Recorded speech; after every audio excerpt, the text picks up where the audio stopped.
Hello everyone, and welcome to a video going over what's been going on at Bethesda kind of thing. Because I do have an insider vault which will make up most of this video hopefully, but first off we need to address the fact that Bethesda just kind of stopped working last night.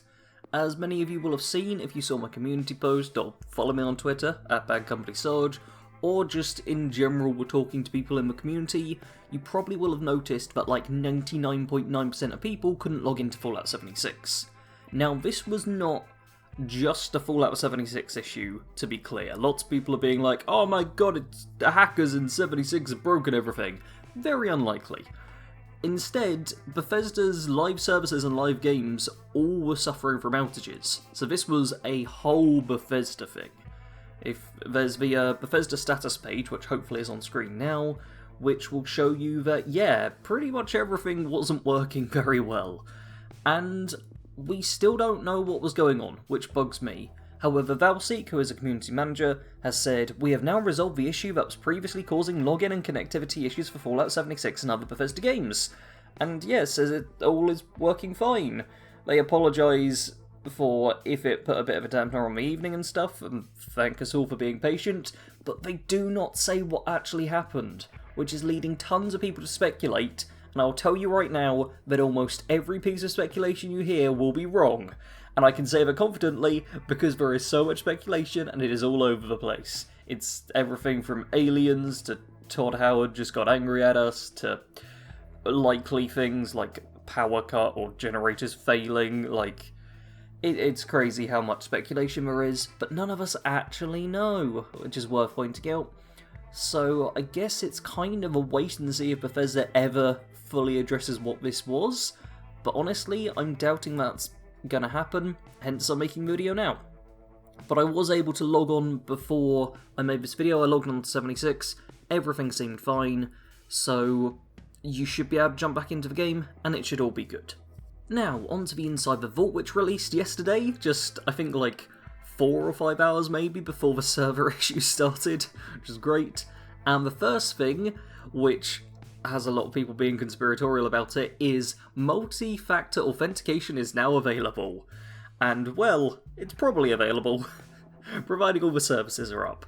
Yes, your account security is something you should all take seriously, and if you visit the customer support site for instructions, you can safeguard your Bethesda.net account.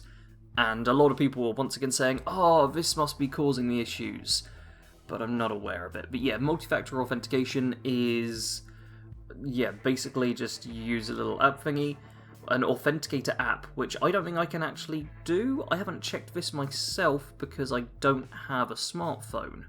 But yeah, if you've got a smartphone, then you should be able to just get a code and be able to double check it's you so that nobody else logs into your account. There's also a QR code window. There's a few different ones you can do. So if you are concerned about account security, definitely check this out. There'll be a link to the page in the description for anyone who needs that. For actual game stuff, we've been shown a little bit of the upcoming public team system. Now, if you're on the PTS, you will have seen this already. I'm going to be avoiding talking about the PTS specifically and showing any footage from the PTS, which is actually quite easy for me, because I haven't played much in the PTS because I was waiting ages for the level 250 character to appear. But yes, this stuff has been in the PTS, and now they're revealing it in the Inside the Vault, so you may have heard nothing about this, may know all of it already. But yes, once Update 20 arrives, public teams will then be a thing that you can access through the social menu. You just go in the social menu, as well as the friends list, the recent list. There will be a public teams list, where you'll see a list in little boxes of current public teams, or you can create your new team. There are in total 6 different types of public teams. There's hunting, roleplay, events, exploration, building, and casual. And each of these have a slightly different goal. They're pretty straightforward stuff, though.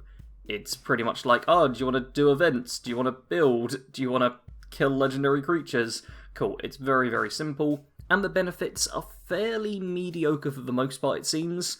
And public teams are like actual in-game teams. So if you want to team up with your friends, you need to send them team invites first, get yourself all into a team, and then go into the public teams menu and either create a new team, or you just need to then, boom, go up and join a currently active team.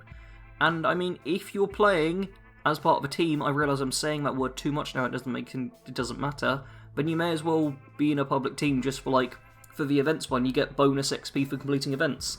And honestly, I think every single time I'm playing in a team, I will just be in a public event team, because then I'll just get bonus XP and level up faster.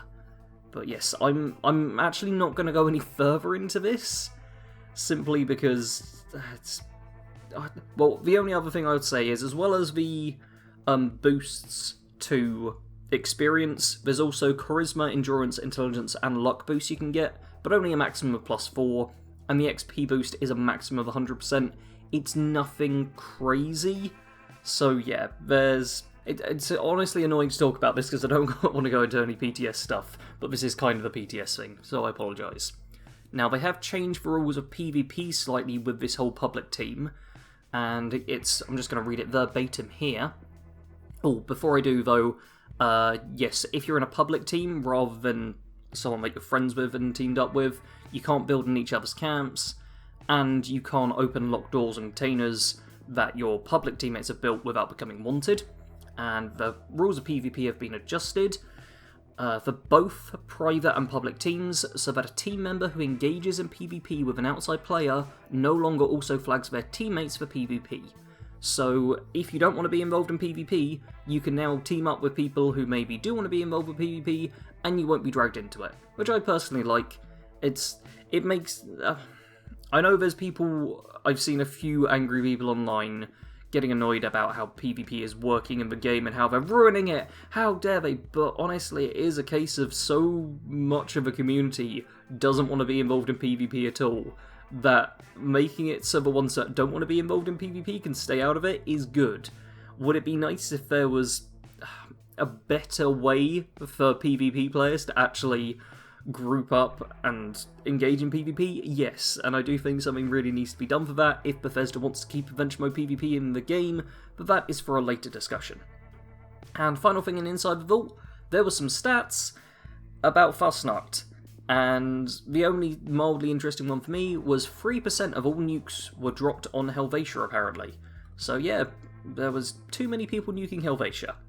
And oh yes, over 8.5 million masks earned. And the fastest event completion was apparently 9 minutes, and I'm pretty sure I've done it in like 9 minutes a couple of times, so I might have been in one of the fastest event completion times. But I imagine a lot of people were, because the event was not too tricky to get through.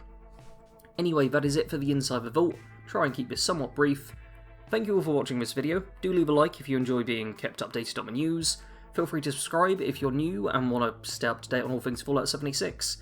And leave a comment with what you think is going on with Bethesda's whole services. Let's just get all the conspiracy stuff out there. And do keep in mind, if you're reading the stuff, it's not official responses. I see far too many people online nowadays going, hey, this random user said something, they've got to be right. No. I could tell you right now that dragons headed over to Bethesda and burnt down their servers. Wouldn't mean it's true. Actually, try and get your information from sources wherever you can. Anyway, thank you all very much for watching. Sarge out.